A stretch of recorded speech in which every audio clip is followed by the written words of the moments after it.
여러분, 혹시 사고 피해자들이 법적으로 받아야 할 돈의 절반밖에 못 받는다는 얘기 들어보셨나요? 믿기 힘드시겠지만 수십 년 동안 바로 그런 일이 벌어져 왔습니다. 겉보기엔 그럴듯한데 알고 보면 정말 비현실적인 규칙 하나 때문이었죠. 오늘 바로 그 숨겨진 함정이 뭔지 한번 제대로 파헤쳐 보겠습니다. 자, 한번 상상해 보세요. 정말 끔찍한 사고로 한 가족이 가장을 잃게 됐습니다. 당연히 법에서는 남은 가족들이 살아갈 수 있도록 미래에 벌었을 소득을 한 번에 보상해 주게 되어 있어요. 그런데 문제는 뭐냐면요. 바로 이 보상금을 계산하는 과정에서 우리 시스템에 아주 치명적인 허점이 드러난다는 겁니다. 아니, 대체 이 문제가 왜 이렇게 꼬여버렸을까요? 이걸 제대로 이해하려면 먼저 법원이 미래의 가치라는 걸 어떻게 계산하는지 그 기본 개념부터 좀 살펴볼 필요가 있습니다. 법정에서 쓰는 핵심 용어가 하나 있는데요. 바로 일실이익입니다. 말이 좀 어렵죠? 근데 사실 아주 간단해요. 사고가 없었다면 평생 벌었을 돈, 바로 그겁니다. 이걸 한꺼번에 지급해서 피해자 가족이 경제적인 어려움 없이 다시 일어설 수 있도록 돕는 게 이 제도의 핵심인 거죠. 자, 그런데 여기서부터 문제가 슬슬 복잡해지기 시작합니다. 한번 생각해 보세요. 아직 벌지도 않은 앞으로 수십 년치의 월급을 지금 당장의 돈으로 어떻게 정확하게 바꿀 수 있을까요? 이게 바로 법원과 경제학자들이 풀어야 했던 아주 큰 숙제였던 거죠. 자, 이제 이 문제의 가장 핵심으로 한번 들어가 보겠습니다.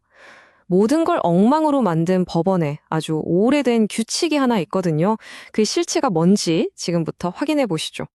우리 법원은요, 호프만 방식이라는 계산법을 씁니다. 여기서 제일 중요한 게 뭐냐면 호프만 계수라는 건데요.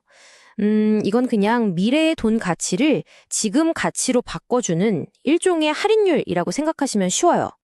그리고 드디어 이 이야기의 주인공이자 악당이 등장합니다. 바로 숫자 240입니다. 법원이 이 호프만 계수 계산에다가 240이라는 절대 넘을 수 없는 상한선을 딱 걸어둔 거예요. 네, 바로 이 숫자가 모든 문제의 시작이었습니다. 아니, 그럼 법원은 대체 왜 이런 제한을 둔 걸까요? 1985년 판결을 한번 들여다보면요. 그 논리가 겉보기에는 꽤 그럴듯해요. 보상금으로 받은 돈에서 나오는 이자가 원래 벌던 월급보다 많아지면 안 된다. 이거죠. 그러니까 보상금이 무슨 로또 당첨금처럼 되어서는 안 된다. 뭐 이런 취지였던 겁니다. 자, 그런데 이 겉보기의 합리적인 논리, 과연 어디서부터 잘못된 걸까요? 지금부터 그 치명적인 허점을 하나씩 파헤쳐 보겠습니다. 이 규칙이요, 사실은 정말 말도 안 되는 아주 비현실적인 가정 딱 하나를 깔고 있거든요. 과연 뭘까요? 모든 문제는 바로 여기서부터 시작됩니다. 정답은 바로 이거였습니다. 2020년에 나온 한 연구에서 정확히 짚어냈는데요.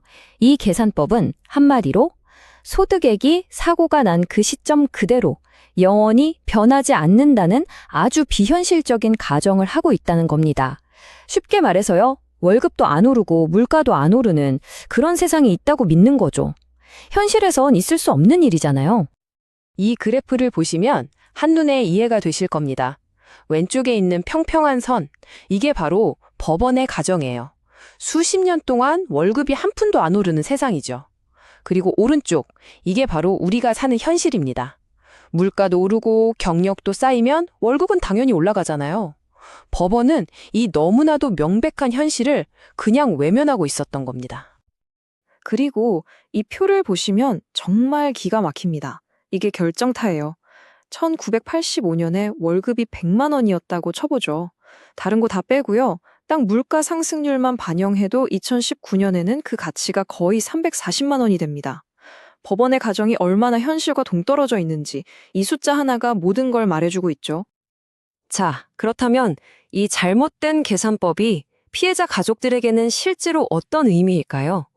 그들이 치러야 했던 진짜 대가가 어느 정도인지 숫자로 직접 한번 확인해 보겠습니다. 이 도표 정말 충격적입니다. 연구 결과를 보니까요. 만약 45년이나 일할 기간이 남은 젊은 피해자라면 현재 계산법으로는 실제 잃어버린 소득의 37%에서 58% 정도밖에 못 받는다는 거예요. 와, 이건 뭐 거의 절반 가까운 돈을 그냥 떼이는 거나 마찬가지인 거죠. 그러니까 이게 그냥 단순한 계산 실수가 아닌 겁니다.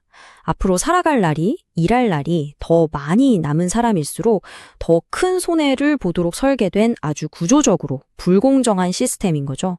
특히 남은 근로기간이 34.5년, 그러니까 414개월을 넘는 젊은 피해자들은 정말 막대한 피해를 보고 있었던 겁니다.